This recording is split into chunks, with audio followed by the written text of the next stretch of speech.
जय हिंद मेरे प्यारे दोस्तों। आज मैं आपको कक्षा 10 अध्याय 3 प्रश्नावली 3.1 के प्रश्न संख्या 1 का प्रश्न नंबर दूसरे का हल कराऊंगा। तो चलिए स्टार्ट करते हैं। लिखा है 5 पेंसिल तथा 7 कलमों का मूल्य 50 रुपये है, जबकि 7 पेंसिल तथा 5 कलमों का मूल्य 46 रुपये है। तो एक पेंसिल का मूल्य तथा एक कलम का मूल्य ज्ञात कीजिए। तो चलिए आसानी तरीके से ज्ञात कर लेते हैं। तो सबसे पहले लिखेंगे हल, और एक पेंसिल का मूल्य बराबर x रुपये। एक पेंसिल का मूल्य बराबर x रुपये तथा एक कलम का मूल्य बराबर y रुपये। तो अब 5 पेंसिल तथा 7 कलमों का मूल्य 50 रुपये। शर्त 1 के अनुसार, शर्त 1 के अनुसार 5 पेंसिल यानी 5x तथा 7 कलम मतलब 7y का मूल्य दिया है 50 रुपये। ये हमारा समीकरण 1 हो गया। शर्त 2 के अनुसार, शर्त 2 के अनुसार क्या कह रहा है, जबकि 7 पेंसिल लिखेंगे 7x तथा 5 कलम, कलम यानी कि y रुपये है, तो 5y प्लस 5y बराबर का मूल्य 46 रुपये है। तो ये हमारा समीकरण 2 हो जाएगा। अब चलिए इसको ग्राफीय विधि से हल के लिए लिखेंगे। ग्राफीय विधि से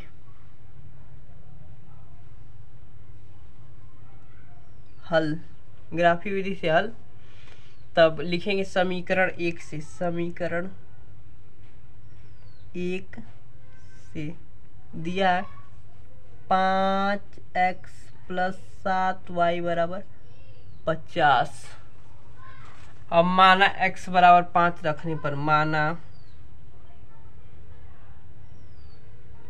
x बराबर 5 रखने पर, अगर x का मान 5 रख देंगे तो 50 हो जाएगा। 5 रख देंगे तो 25 हो जाएगा। 5 रखेंगे तो 25 हो जाएगा ना। 1 मिनट रुकिए। 5x प्लस 7y बराबर 50 दिया है। अगर x का मान 5 रख देंगे तो 25 हो जाएगा। अब 25 में से 25 जाएगा, 50 में से 25 जाएगा तो 25 बचेगा, जो कि 7 से नहीं करेगा। तो x का मान 5 नहीं रखेंगे, ऐसा रखेंगे कि कट जाए बराबर। तो x का मान हम 10 रख लेते हैं। देखते हैं कट जाता है, कट जाना चाहिए। तो 10 रखेंगे तो 10 गुणे 5 बराबर 50 हो जाएगा। अब प्लस 7y बराबर 50। तो 7y बराबर 50 में से 50 जाएगा तो 0। तो कोई भी संख्या 0 ऊपर हो और नीचे कोई भी संख्या हो तो भाग देते हैं तो 0 ही आ जाता है। तो y बराबर आ जाएगा 0। तो लिखेंगे समीकरण 1 के निर्देशांक, समीकरण 1 के निर्देशांक, समीकरण 1 के कोऑर्डिनेट या निर्देशांक, निर्देशांक x y। अगर हमने x का मान 10 रखा है तो y का मान 0 आया है। अब लिखेंगे पुनः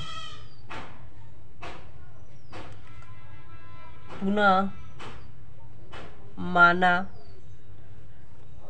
x बराबर 3 रख देते हैं। तो 3 रखेंगे तो देख सकते हैं यहाँ पर 5 गुणे 3 15, अब प्लस 7y बराबर 50 हो जाएगा। तो 7y बराबर 50 में से 15 जाएगा तो 35। तो 7 एक करने 7 और 7 पचे 35, 7 एक करने 7, 7 पचे 35, तो y का मान 5 आ गया। तो हमने 3 रखा तो y का मान 5 आ गया।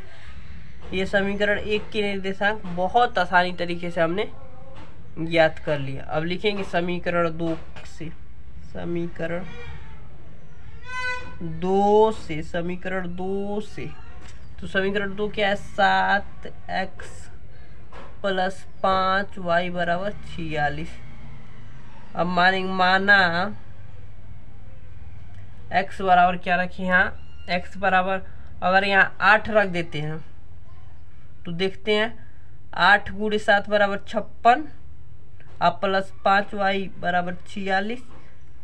तो 5y बराबर 56 में से इधर जाएगा तो माइनस हो जाएगा, तो प्लस 56 में से माइनस प्लस 46 में से माइनस 56 जाएगा तो माइनस का 10 आएगा। 5 एक करने 5, 5 दूना के 10, तो y का मान हमारे पास आ गया माइनस का 2। तो लिखेंगे समीकरण 2 के निर्देशांक, समीकरण 2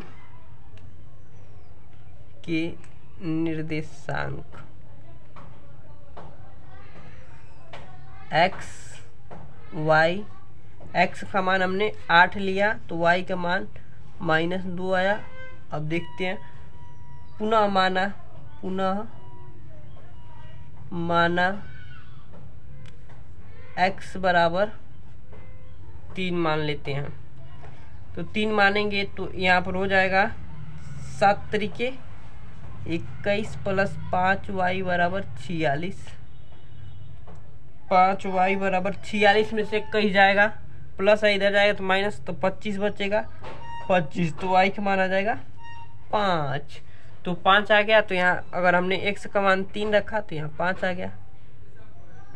अब इसको चलिए ग्राफ पर सॉल्व कर लेते हैं। हमारे पास ग्राफ नहीं है तो हम कॉपी पर ही, पन्ना पर ही सॉल्व कर लेते हैं। चलिए ये आ गया ग्राफ आपका, देख सकते हैं बना दिए हम, ताकि समय बचे और कोई परेशानी नहीं है। और हम लिखे समीकरण 1 के निर्देशांक, यहाँ से लिख लेते हैं जो प्राप्त किए हैं। समीकरण 1 के निर्देशांक यहाँ लिख लेते हैं तरीके से। समीकरण 1 के निर्देशांक, समीकरण 1 के निर्देशांक। तो समीकरण 1 के निर्देशांक हमें प्राप्त हुआ है x y 10 0 3 5। अब लिखेंगे समीकरण 2 के निर्देशांक, समीकरण 2 के निर्देशांक, समीकरण 2 के निर्देशांक x कामा y। तो 8 माइनस का 2 और 3 5 आ गया। अब चलिए इसको ग्राफ पर निरूपण कर लेते हैं। तो पहला दिया 10 कामा 0, तो x 10 और कामा 0, y 0 आ गया और 10, तो 1 पॉइंट हो गया। और 3 कामा 5, 3 कामा 5 यहाँ है आपका, ये रहा।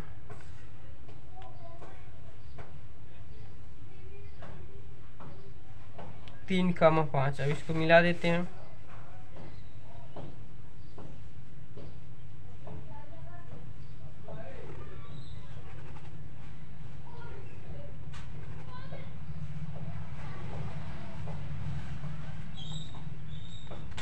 तीन कामा 5, 3 सही लगा है ना।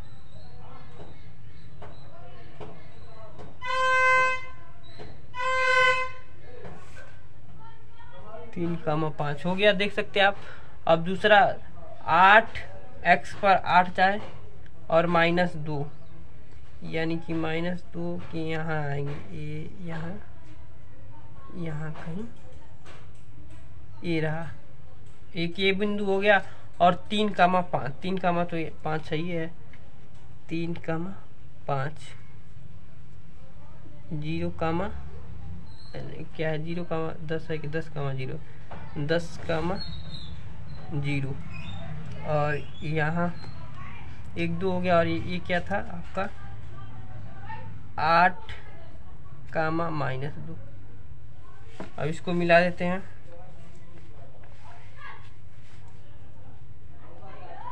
यहाँ मिलाएंगे क्योंकि 3 कामा 5 दिया है, तो हमारा आंसर अब आसानी से आ गया, देख सकते हैं। तो ये जहाँ दोनों काटा है वही हमारा आंसर हो जाएगा। तो देख सकते हैं ये 3 है और एक 5, तो लिखेंगे अतः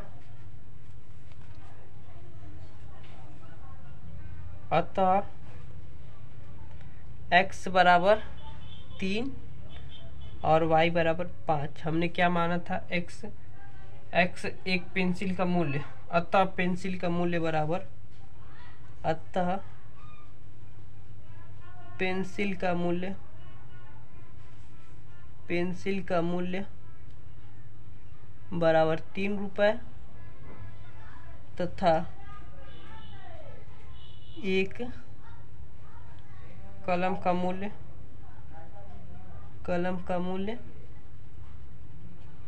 बराबर 5 रुपये।